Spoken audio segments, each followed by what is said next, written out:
Good evening. We'll call the mid-month meeting of the Liberty County Board of Commissioners to order. Mr. Brown, has the meeting been properly advertised? Yes, sir, it has. Okay. Let us stand now, if we will, for our prayer.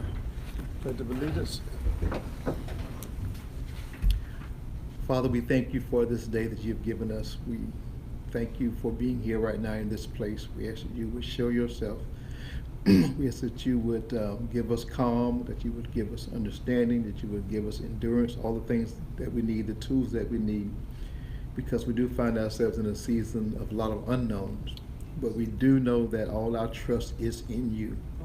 You are Christ Jesus, and all power is in your hands. So bless now, move in a mighty way. Touch those persons who are on the front line, touch those persons in healthcare, first responders, firemen, all those persons, wherever they may be, in whatever respective places they may be.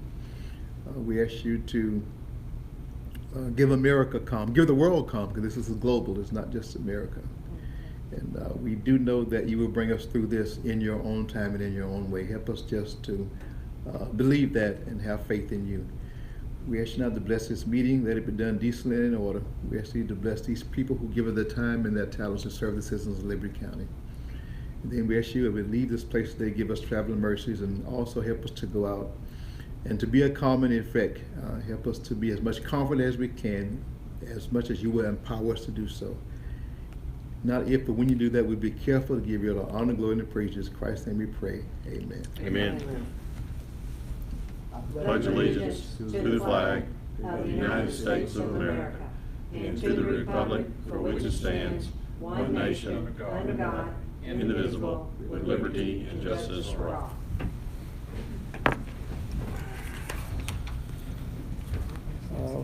Mr. Chair, Mr. Ricketson is should be back over here shortly. He went to grab something from his office on that rezoning item. Okay. So you want to go on the new business stuff? If you would, sir, that'd be great. Okay. We did take proposals for the road department. We received 3 back. You see those listed on your sheet. They were from Yancey Brothers, Flint Equipment, and Low Country Machinery. You see the review committee members there.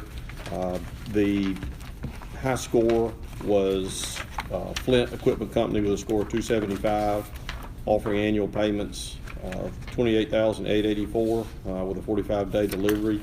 Committee and Mr. Wells recommend award to Flint Equipment Company.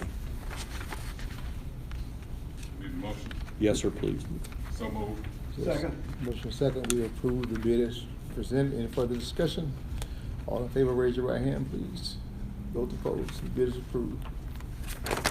Mr. Chairman, and I think y'all were aware that last year Savannah Technical College asked the Commission and Development Authority to act as co-partners for them to try to get a Defense Community Economic Development Fund grant. This was used to fund positions for CDL training offered through Savannah Tech. They are asking for your support to do that again this year, and I think the board gave their verbal approval to that to ratify tonight. So I would ask for ratification of that grant application, actually administered and everything by Savannah Technical College. There are no administrative costs or anything. We're actually just a co-applicant for the Development Authority. Okay. Commissioners, we will ask that you would approve that. Mr. Chairman, make a motion we approve. Ratification, there's a second? Second. Motion second, we approve the application for Savannah Tech. Helps out our community at large. Any further discussion? Mr. Chairman, on that note, do we get a report on how many folks attend just that class? We can. We can, and in fact, yeah, it's a good point. He did send a letter in. If I didn't send you the letter, I apologize. I just sent you the application. Last year, they affected 40 military students. So there were 40 that got funded through that. Okay. Okay. Did we vote? We did not. Okay, all in favor, raise your right hand, please. All right. Thank you. Mr. Chairman, if you'd please, board, I had one other action item that came up from Mr. Long. It was actually embedded in his report, and it's my apologies since we asked for those reports to be sent forward just electronically in light of the virus.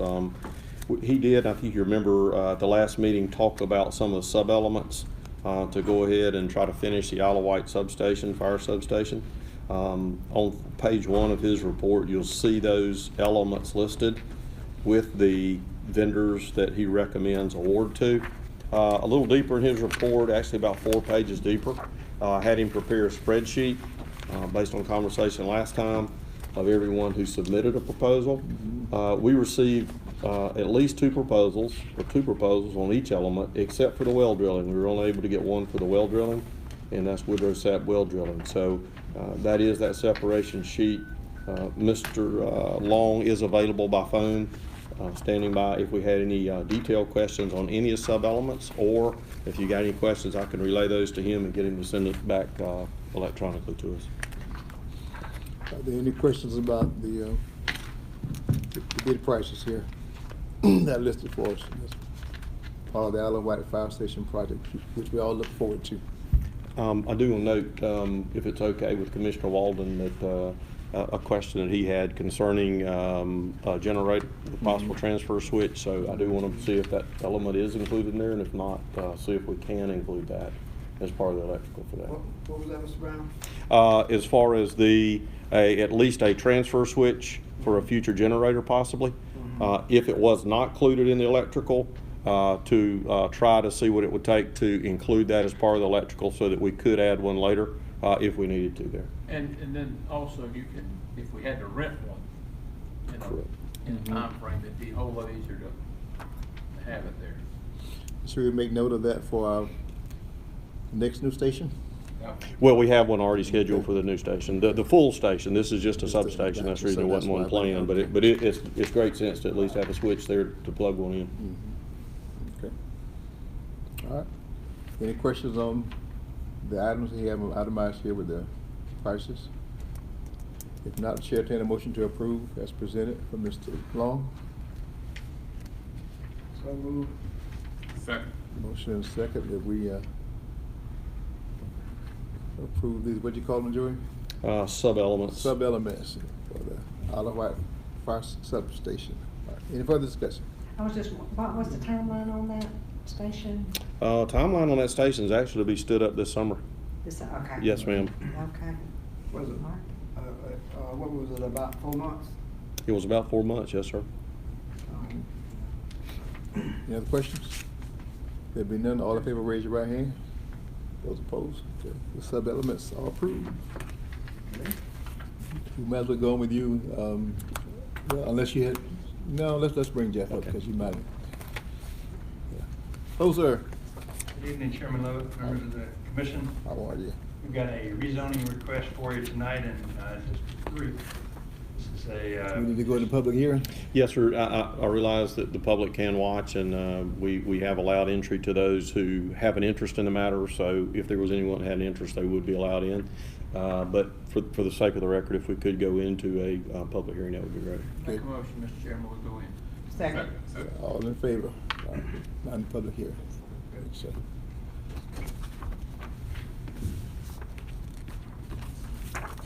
This is as I said, this is a rezoning petition for District 3. This was inadvertently annexed into the city of Hinesville as part of Dryden Enterprises' efforts to extend Griffin Park subdivision. And in doing so, it was done back in October. In annexing the property, we created an unincorporated island, small 1,000 square foot well site located within the bounds of this parcel. So therefore, we need to de-annex this parcel, and that was done today by the Hinesville City Council. And because of that, we're asking you to zone the property back to what it was before it got annexed. So that's essentially what we're asking you for tonight. There's a picture of the sign, a picture of the ad that we ran in the Coastal Courier, which we're required to do when we zone property. And this is a picture of the property. Let me turn this light down a little bit so you can see what we're.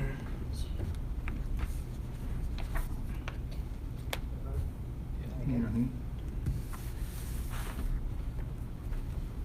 The property. This is the property that was annexed in for the subdivision. This big area here was owned by the Bryants, and this smaller 4-acre tract here was owned by another family. Dryden annexed on this property back in October. This is the area where the road is going to be going into the new phase of Griffin Park. it's gonna tie back down into the existing Griffin Park down here. But, the well site that I was talking about here is about 1,000 square feet. It's located here. This is currently an unincorporated island. It's still in the county. It was not annexed as part of this annexation. So we need to annex the parcel around it so that it'll be connected to the county over here. All these homes over here on Coward Road are in the unincorporated county. So if we de-annex this piece of property here, then the well site won't be an unincorporated island anymore. And unincorporated islands are not allowed by state law, so this is something we need to do in order to. So how, excuse me, Mr. Chairman, Mhm. the entrance into that property is off of Cowart? Yes, it's gonna come off of Coward. This property right here is the entrance, and it's still in the city of Hinesville. So they'll be building a road here, it'll come back here, there'll be a road coming here, there'll be homes over here, and there'll be homes out this way and all in this area. And they're all, the entrance is all on Cowart, or is it? Well, it'll come up, this is one of the entrances. They'll be able to get back into the main part of Griffin Park as well. This is just Okay. a secondary entrance off of. So they'll have two entrances, either going to the back of Griffin, That's right. all the way to the back, or they can come in off of Cowart. And ultimately, Dryden intends to punch this on over into Veterans Parkway. There's a stub out over there off of, I forgot what the name of that subdivision is, but it'll tie back in over where the apartments are on Right. Veterans Parkway. Okay, and what did you call that piece, a well? There's a well site right here. Uh-huh. It's owned by the folks who developed this subdivision, and it still provides the water for this subdivision here. So there's a well site there, and there's also some pipes going across the property here to serve this subdivision. So it's not a buildable lot for Dryden anyway. It's still gonna be owned by him, but it's not gonna be a buildable lot as part of the subdivision, and just remain in the unincorporated county. Okay, so, next slide, this is just a copy of the plat showing, again, that, 0.59 acre parcel that we're trying to get zoned here, and the well site located there. This again is just the area where the road is gonna be built on. And of course, these will be lots, and then the lots will go back in this direction as well. And that's just another aerial photograph showing the bigger picture there. The homes on Cowart Road, the new homes that are gonna be part of Griffin Park, and they'll tie in. There's a vacant lot right over here somewhere. No, it's actually right here. So the new development that's coming in here will tie in there to the existing roads in Griffin Park, but this will be a secondary entrance coming out the side of this park. And you can see the existing zoning. This was the zoning actually prior to this area being annexed. It was all R2A in the county. So we're asking you to zone this back to R2A, which is what it was before it was annexed into the city in the first place. Our typical zoning analysis, this property doesn't have reasonable economic value. It's currently zoned. It conforms to the Port Stewart J-Lus plan. It conforms to the Liberty County Comprehensive Plan because it's designated as low-density residential. It will not have a adverse effect on the value and usability of nearby properties. It is suitable and proposed of nearby uses. The zoning proposal will not create an undue burden on transportation, streets, transit, schools, utilities, etc. This will not allow a short-term gain at the expense of long-term goals, not be a domino effect. We haven't noted any unique historical sites that may be adversely impacted by this zoning.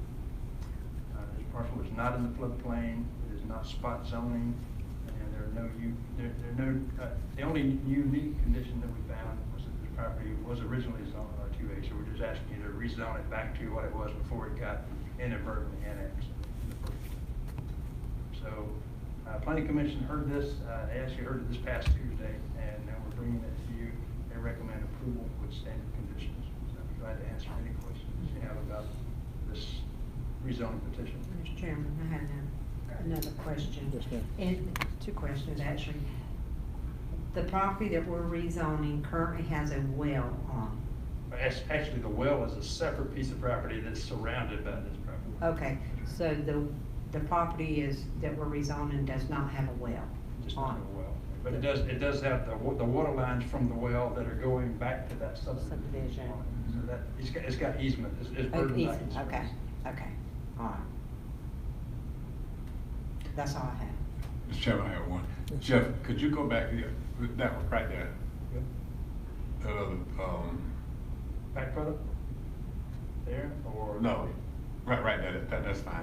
Now, to the left, that's unincorporated Liberty County. That's right, this is Coward And Road. the development, like you say, the road that's gonna come in off of Coward that goes into Griffin Park. That's right. The development that, that Dryden is building, is all of that gonna be in the city of Hinesville, or will some of it be in unincorporated county? It's already in the city. It's already in the city? And it's gonna stay in the city. We're just asking to take this back out of the city and put it in the county. And it'll be adjoining the county here, because these two lots are county. And then across the road, this new road here, this pond over here that you see right there, that's in the county too. So it technically, legally touches the county in two sides. Okay, so all the new construction is in the city of Hinesville? That's right. That's all I have, Mr. Chairman. Okay.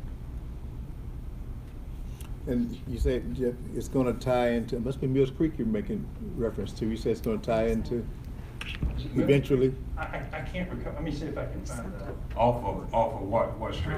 off of Veterans. Veterans, the Veterans. subdivision on the left. Lexington? Right up here, it's the last subdivision before you get into Fort Stewart. Mills Creek, Mills Creek? Mills Creek. Okay. Okay. There's a road that comes in off of, comes in right beside Claude Dryden's apartments and comes in here in dead ends. It was originally intended to connect on over anyway. Yeah. What, is it Willowbrook? I think it might be Mill Creek. Mill Creek. Subdivision of Mill Creek, but Mill I Creek. don't know what the road is. And I forgot what the name of the road is. Yeah. The road's not Mill Creek. Uh-huh. I remember it's supposed to be a road that tied in. I remember hearing that years ago. It's just dead ends. It's kinda like a dirt road through there now that some people use to go Yeah. somewhere, yeah. But his ultimate intention is to have another way out, yet another way out of the Okay. park and tie into. Okay, okay. Well, it makes sense that they can go into Fort Stewart that way without coming all the way around to Cowart Road, okay. Mr. Chairman, you ready for a motion? Ready for a motion? We come out of, public hearing, sorry. and please go back. to Chair, that take a session. motion to come out, public hearing? So moved. Second. All in favor? Chair, take a motion to go back into regular session. So moved, Mr. Chairman. Second. Second, all in favor? Get back in the regular session now. Yes, Mr. Chairman, I'd make a motion for the rezoning approval, 2020-009-LC. So is there a second with that? Second. Motion second, that we approve the rezoning petition as presented by Mr. Richardson, LCPC. Any further discussion? All in favor, raise your right hand. Those opposed, rezoning measures approved. One thing I'll point out, as I said, the city mayor and council of Hinesville approved the de-annexation today, and it takes effect on April 1st. So the zoning and the annexation will all be effective April 1st. Okay, all right. Jeff, you can leave those off, buddy. That's fine. Yes, sir, because I've got one presentation I got to give here in just a second. Sure, I think if you'd allow me to, I've got just a couple items to run over with you. And I think county attorney probably, we need to talk about meetings going forward, and also with the election handout he just did. I put a couple things at your desk. The first is entitled Liberty County Board of Commissioners COVID-19, dated March 19. This is something that Clint has worked hard on with all the departments in order to try to have us do status reports. You see the status report that was put out that day. We won't do a daily status report, but this provides an ability for us to post to individual internal pages where the public can go and look at the status of operations within those divisions. Just a couple quick things, and I think I might have said this before, but forgive me. It is such a fast-moving thing from day to day that the method that has been chosen by the constitutional officers and by internal divisions and appointed boards is to have their own locations that they can update as to status of things and get more detailed into filing of certain forms, what laws may apply to cars or what laws may apply to filing deadlines on taxes or any of those things like that. To try to trap that and somebody update all that information in one master site is impossible, quite honestly. Given staff we have. So they're doing that. They're doing a very good job of it. This is our submittal to that page. I will tell you that it will change again tomorrow with an update that I'll get a little bit detailed in a minute, involving animal control, some things we're going to have to do there. So that's really just an example of one of the things that we're doing there. I'll wait on the public meetings thing. What I've kind of worked hard on this morning a little bit is last night, Clint, if you can pop that presentation up, please. The Families First Coronavirus Response Act was passed last night and signed by the President. It has an effective date no later than 4/2/20. Put together this deck for you and also for a presentation I've got to do in the morning for the department heads. We went over it with the labor attorney late this afternoon and tweaked a few things. This is a very high-level look, and I need to tell you that this is a first look by all of us into it. As things shake out, we may go a little further before it's full implementation. It's a long section or a long act that covers many things. We'll touch on the 3 in here right now that would affect us. That is Family Medical Leave Expansion, which is covered in Division C there, and Emergency Paid Sick Leave Act, which is covered in Division E. Family Medical Leave Expansion, y'all are familiar with Family Medical Leave, which is basically a 12-week period granted by federal law for certain disabilities or serious health conditions for full-time employees who have been with us a year. So this is an expansion and or some change in that. Again, I'll run over it pretty quick. The period of applicability pursuant to this act would be whatever the effective date is, again, not later than April 2nd, and it would run through, at this point in time, December 31st of 2020. It only applies to those that under FEMLA now, under the FEMLA one, who are unable to work due to need to care for a child under 18 that's because school's closed, which we will have, or child care provider is closed or unavailable due to a health emergency. So those are the groups that would fit into the FEMLA timeline we're talking about. It does have an advance notice required from the employee to us, and there's a series of paperwork that has to be filled out under the Family Medical Leave Act, so there's a processing period that we have to go through with HR on that to verify a lot of things. It does provide that the first 10 days may be unpaid. Now, and that's a maybe. They are permitted to substitute any leave they have on the books for that unpaid time. But as we stand right now and we see it, the first 10 days probably will be unpaid for them. The paid leave period, though, pursuant to the terms above. So if school stays out for 10 weeks and someone does not have a child care provider and files for Family Medical Leave Act, we would have to pay them for 10 weeks for staying with the child at home. So, that's pretty important, obviously, from the pocketbook standpoint, but again, it's paid leave for 10 weeks. The way it's calculated, you have to pay no less than 2/3 of the regular rate of pay, and that will be a decision probably that the board has to make, whether it wants to compensate those 10 weeks at 2/3 rate or full rate, and or the hours the employee would normally be scheduled to work. So that's broken down even further between full-time employees and part-time employees, because this does apply to part-time employees. And so the way you calculate their pay is actually the average number of hours that would normally be worked on them also. There is a cap, though, of $200 per day, depending on the methodology, and a $10,000 aggregate amount. In this case of this specific illness, no others, there is no 1-year waiting period. So you don't have to be on board with an employer for a year. This is anyone who is on board at the time that you enact this, again, no later than April 2nd.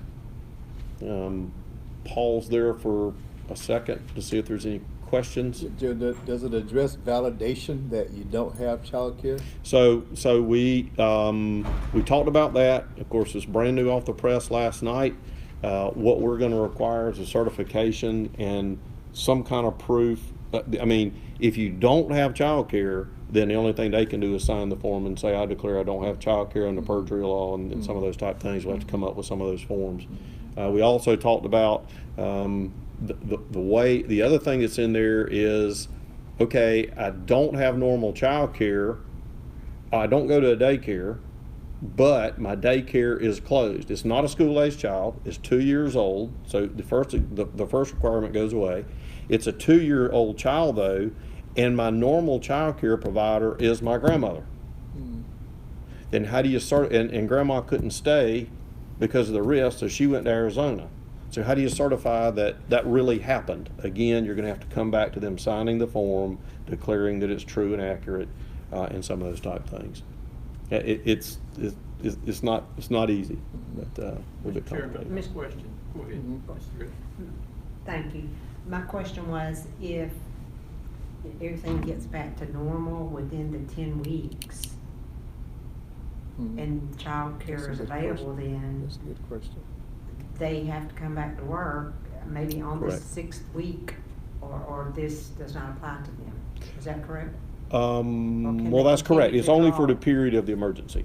Only for the period, who decides when that emergency is?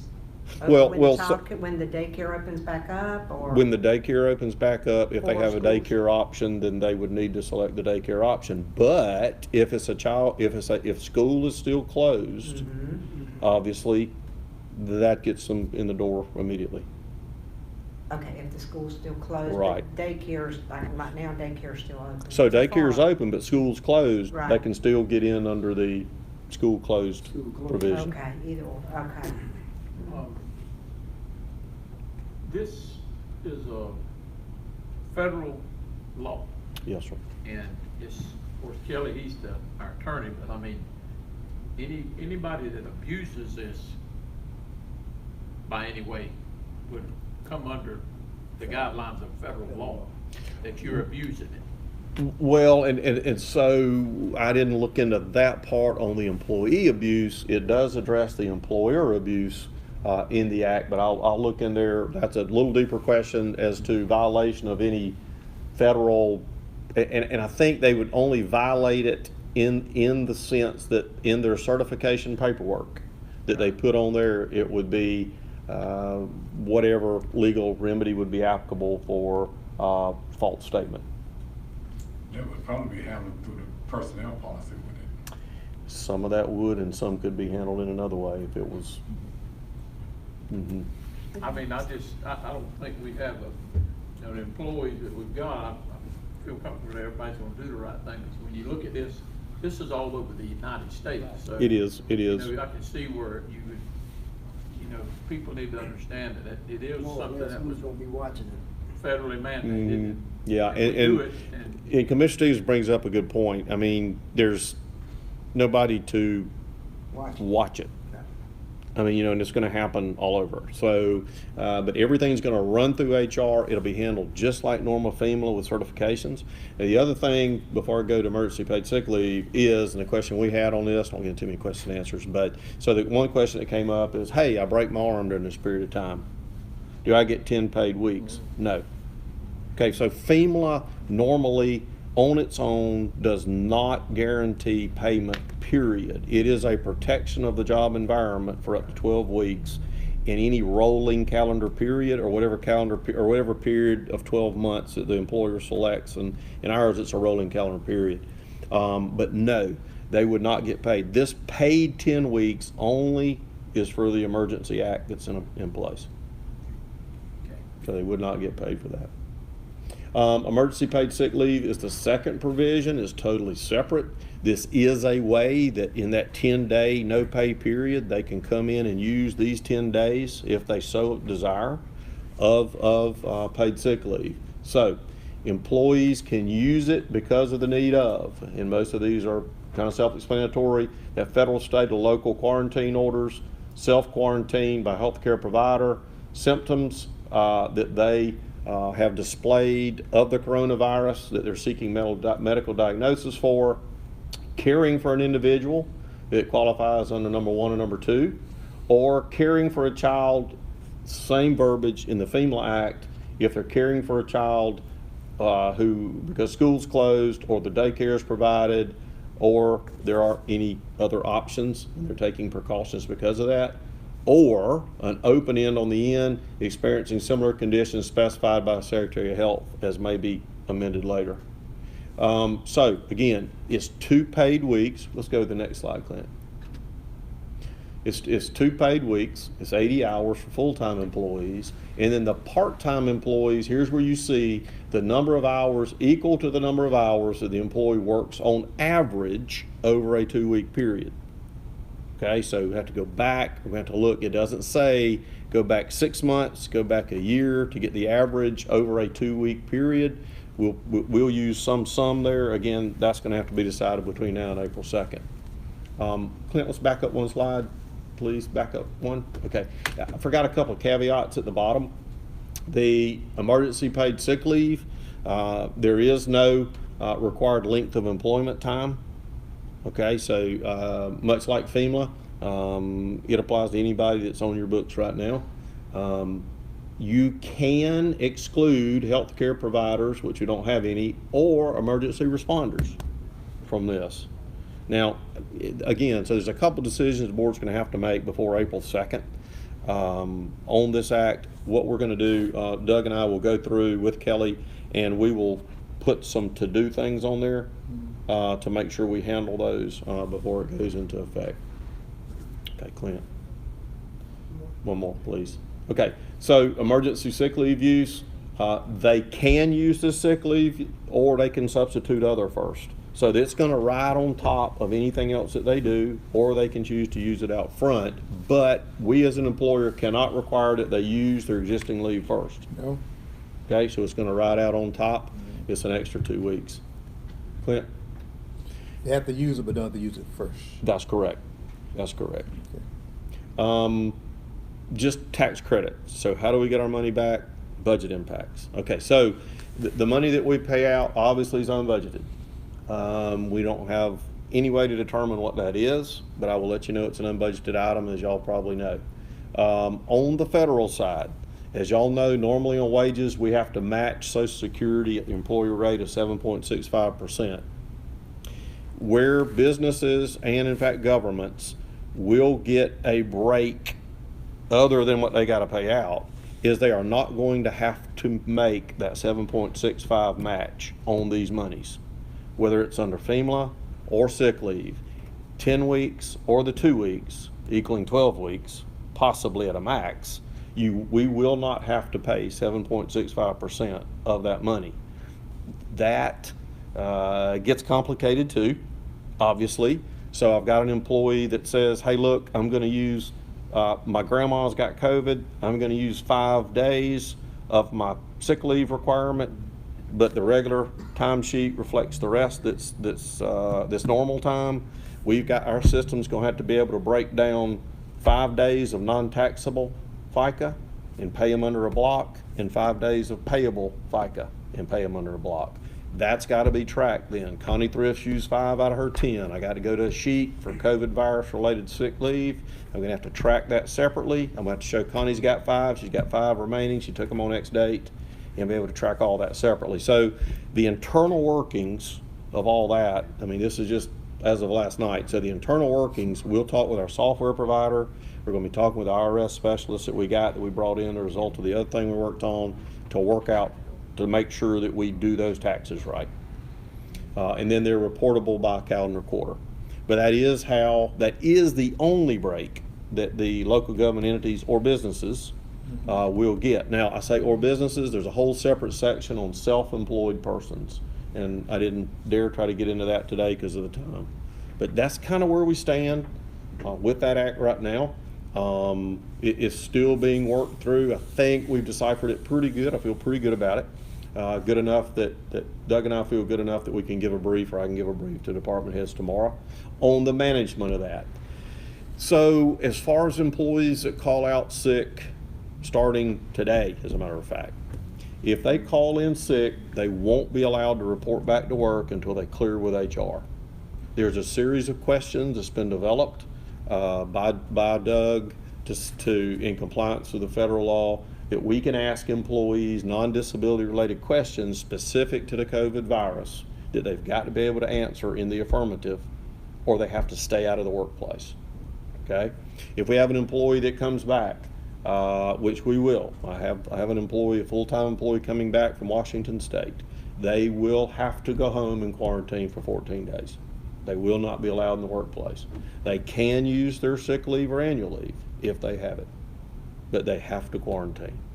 I'll tell you that in stepping into the next phase of it, because we're gonna get in the situation where we have employees that try to come back to the workplace because they have no leave, is that we talked today, and since everything's clearing through HR so that we can be consistent with the questions, ask them properly, document it properly, that probably we will have, if the virus spreads, a reprocessing station. And what will happen is we'll have a healthcare provider or a first responder who will be associated with HR, that when that employee returns to work, they will go through the series of questions and they'll be checked for a temperature when they come in. That is allowable under federal law. So, I think we got to prepare ourselves. We have employees that need to make a living and they want to come back to work. We've had a couple that, in fact, this week before all this came up, came back to work, were very sick, were sent back home. Obviously, they had been to a doctor, they have a return to work. They still have to go through the questions, but realizing that the doctors on the face did not have testing kits at the time, and these were upper respiratory infections, we took the standard to isolate them from the workplace, which we're allowed to do. So, I'm sorry. Okay. Question, I heard what you said about someone being out of state. If, let's say this person is out of state for county reasons or personal reasons, how do you separate that and them having to take that 14 days off and use their own sick time? Okay, well, number one, I think I mentioned this the other day, all county travel's been suspended. Right. They will not. About, yes, sir. right, what we got now. Yes, sir. So they will not go out on county travel, period. If they're out on personal, there are, here's the problem, is those hot spots are widening. And so it's really, I think, going to be a situation of you've been away, and we're going to have to watch that employee when they come back. I think we're going to get to a point that with those, obviously you've been to New York, you've been to Washington, you've been to California, those are the red hot spots where it's very, very, very widespread. We're going to get into a zone, and a great point that you make, that zone's widening, and it's going to widen more. And so we're going to have to allow employees. We can't track them when they're off on their personal time. So we're going to have to practice that distancing and monitor that more closely. And so we kind of like a hurricane planning. We're stepping into another phase of it. There will be another phase. And so already giving thought to that other phase, a phase 3, if you will, where there's either some order or some need to limit the workforce that comes to work. And then you've got questions about folks, they take their sick leave, or do they? If they don't, then we may run amok a little bit of the gratuities clause. Doug and I talked about that today, about paying for time off for no work. We're going to have some harder conversation about that in a situation, because we use public funds unlike private funds. So there's a lot to work through. It's a daily changing animal. So I want to give you a quick overview of that. That probably more to come. Again, there's going to be some decisions you need to make as we go forward with whatever mechanism we choose for y'all to take action, or you choose to take action on that. There, in that press release, you may notice, and y'all were aware, I sent you a copy of the declaration of local emergency yesterday. Obviously, that frees up the chairman to do certain things. There are a couple of things that we did during the hurricane that I want to suggest that you consider to take to take action on tonight. That would be the temporary suspension of water disconnects and late fees. We did that associated with hurricane when it came in. It would take some action by the board to do that, so I'd like to recommend that if y'all would consider that tonight.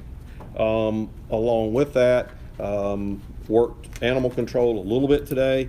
The adoption agencies are shutting down, so have looked at some procedures that Jacksonville's doing on their animal control situation, which basically is to waive certain leash law violations, things like that. I don't know that I want to say let's waive it. I think probably on that I would just like to let you know we will be stepping into an emergency only function there to cut down the number of animals coming in, because there won't be any going out. And in that, we'll suspend picking up stray animals or caged animals. We'll go out on emergency calls related to police or emergency responder requests, or vicious dogs, obviously by state law, or dogs that are threatening to somebody. But as far as going and answering calls just about stray animals, we won't do that. We'll still go respond to injured animals. That being said, real quickly, that protocol's kind of got that already outlined this morning. Had a discussion with those folks. We'll implement that tomorrow probably. So it'll go into effect to the weekend, which will cause a repost. That's the part I wanted to mention about a repost to the status of operations of animal control. And of course, we'll do our best to get that out as people call and still offer what customer service we can. Handling of animals is difficult. The virus can travel on the animals. And so we've had to make some arrangements there about people that are either picking up animals and or dropping off that they're not supposed to, and non-contact with them, and safe handling of those animals for processing into the facility. So just one other aspect that we're dealing with this thing as we move into that next phase. But I think tonight, the only action that I think for the record we probably ought to take that's not covered in that emergency declaration would be to temporarily suspend any late fees or disconnects on our water system, if the board would consider that. For a period of, I would just say until further notice. Make that motion. Second. Motion second that we Suspend it. temporarily suspend the late fees for our water service. Any further discussion on that? Was there no disconnects? Disconnects and late fees. And late Yes, sir, Okay. please. Okay. And disconnects. Thank you, Commissioner Thrift. I would like to ask, how many of that's walk-in traffic? Of water traffic, probably less than 10%. We are handling those. Get into that whole detail with you No, that's with fine. calls and gloving and all that, but we do handle the walk-ins, and we're cognizant of those people that just pay by cash. They don't have a bank account, mostly senior citizens. Yes, sir. I got one question on that. Let's say, and I'm all for suspending disconnects and late fees. And let's say this thing goes out for 3 or 4 months. When it does subside a little bit, the citizens will still be responsible for that payment. They would not be, late fees. Not the late fees, Right. but the amount of water you. Yes, sir, they would still be required, and I, you know, too much detail. So internally, what we'll practice is this, is because, you know, what we don't want to do is encourage those citizens to get way behind to a point they can't catch up. So we're gonna monitor that on a 30-day period, and we're gonna make calls to those folks to say, look, we're waiving the late fee, we're doing this, but at the end of the day, you're gonna be responsible for the balance. And if we got somebody that you know, doesn't pay for 2 or 3 months, I mean, we're gonna be talking to them sooner than 2 or 3 months to say, look, we don't, you know, you're gonna get behind and you won't ever catch up.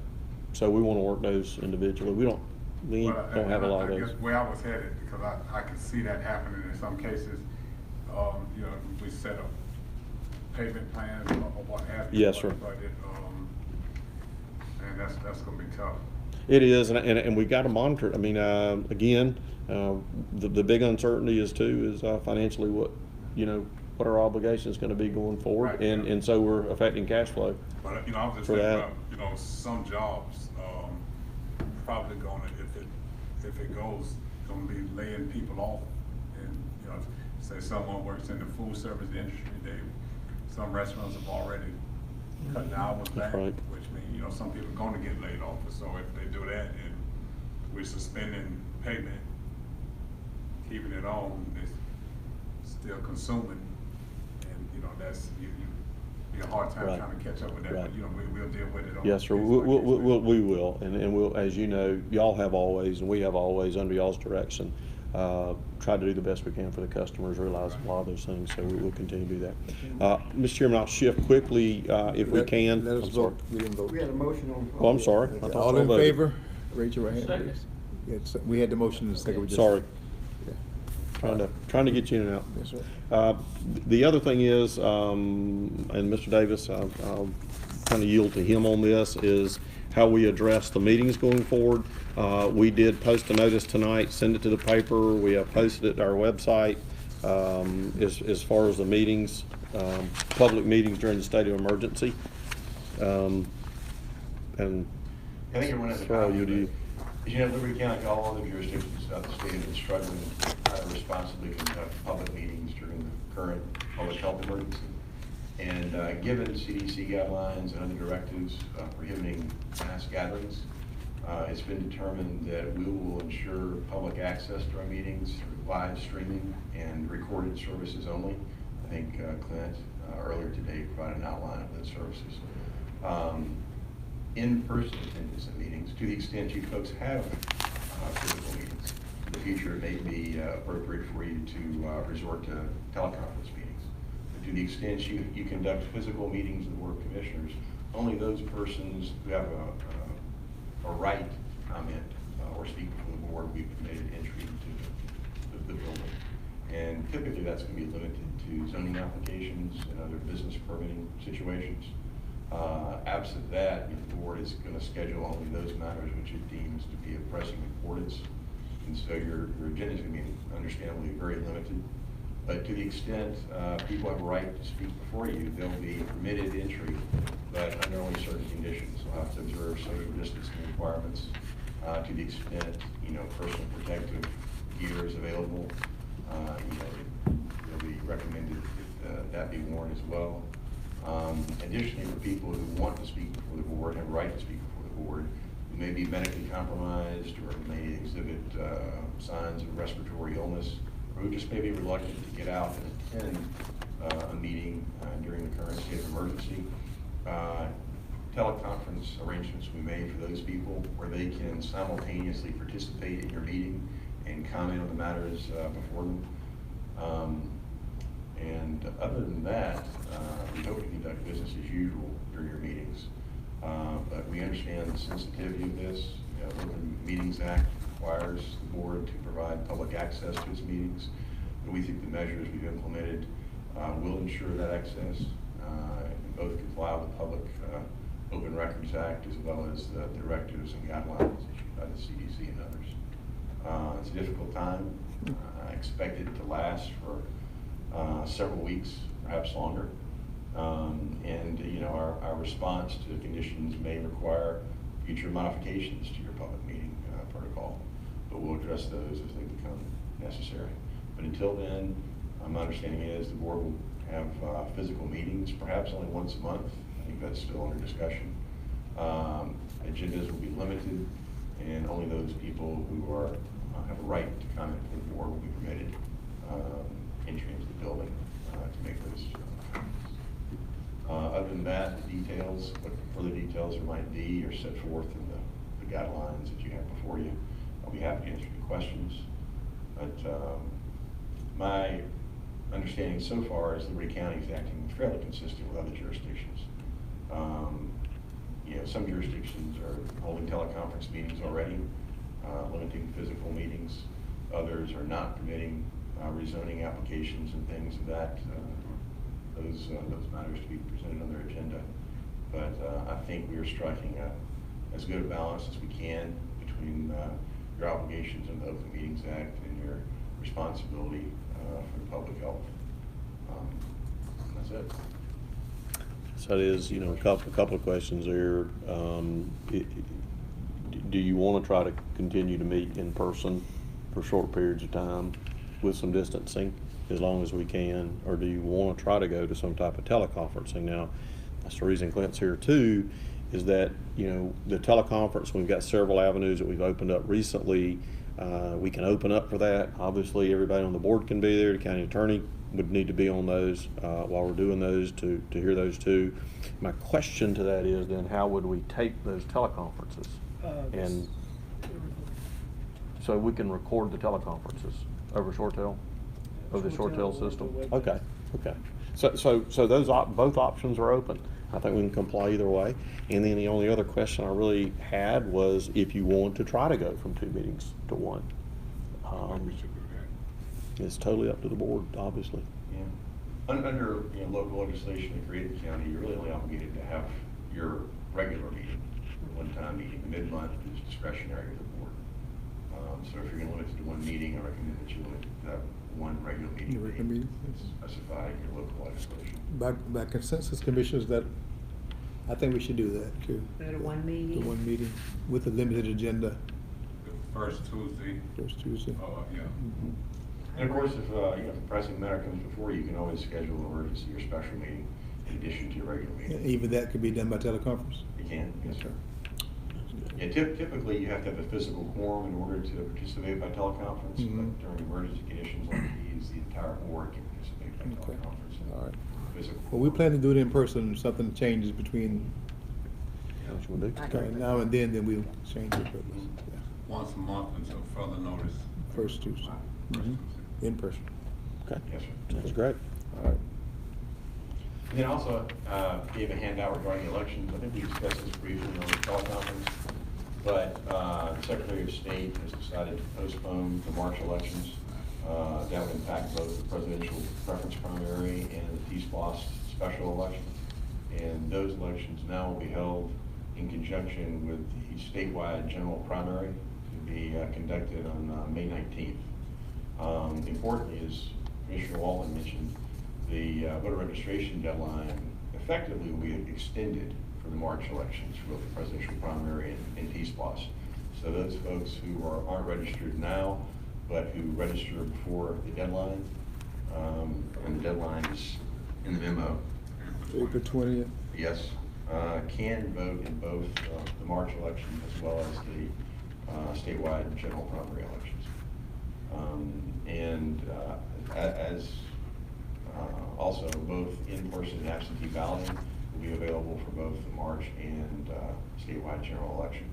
Essentially, you'll have the same schedule you do for the statewide general election, but it'll combine the March elections. They'll have a combined ballot, which will show both March and statewide general primary elections. Importantly, everyone who's voted to date in the March elections, those votes will be counted, whether it's in person or absentee. But for those people who haven't voted, they'll have an opportunity during early voting, absentee voting, and on May 19th in conjunction with the statewide general. And I'm sure there'll be confusion. There'll be many people who aren't certain if the votes were counted, and the board of elections is aware of that and Mhm. address that. Whether it's call-ins or people may just show up who've already voted on May 19th. And the board of elections is prepared for that. If they wish to retract their ballot, they can and vote again, or we can simply confirm that yes, your ballot has been cast and it's been recorded. Yeah, and I'm assuming at their upcoming meeting, the Board of Elections, they will decide how they're going to manage their elections. I think mostly it'll be informational, because Yeah. the Secretary of State, matter of fact, Make the Ms. decision. Golden was on a statewide teleconference with the Secretary of State's office this afternoon. Mhm. So the Secretary of State's office is in communication with local boards of elections, and they are all discussing how best to handle this unprecedented circumstance. Okay. And it's compounded by the fact that we have new election machinery. Mhm. So it might be quite an election, May 19th, but everyone's doing their best to make it as smooth a transition as possible. But there will be a lot of public education It has to required. be. Unfortunately, given that, mass gatherings are limited, we'll be advertising in the newspaper on the county website, and we'll have notices at the different polling places, but hopefully by word of mouth and social media, get the word out about March, postponement of March elections. And it won't negatively affect voter turnout. But we expect a large number of mail-in absentee ballots as well, for those people who are senior citizens or others who might traditionally vote in person, but because of the health emergency, just are elected to go to the polls. Mhm. So, again, a large number of mail-in absentee ballots. All right. All the information. Yeah. I think time went backwards, didn't it? Yeah, time did move backwards. It went so fast. You have an announcement, sir? Yeah. No, sir, not that I can think of right now. I'm doing my best to try to push out to y'all what we get, so. Okay. Thank you. Mr. Brown, I know your plate's been heavy, and I appreciate everything you're doing. You're pushing out a lot of information, and it's good information. and, I appreciate that. Uh, Thank you so much. Man, I It's will say this without, and, okay, I'm a Brown, so I gotta speak, right, Commissioner Geary, but, the team, including this team, and all the team that's in this room, and everybody, makes that possible. It would be impossible.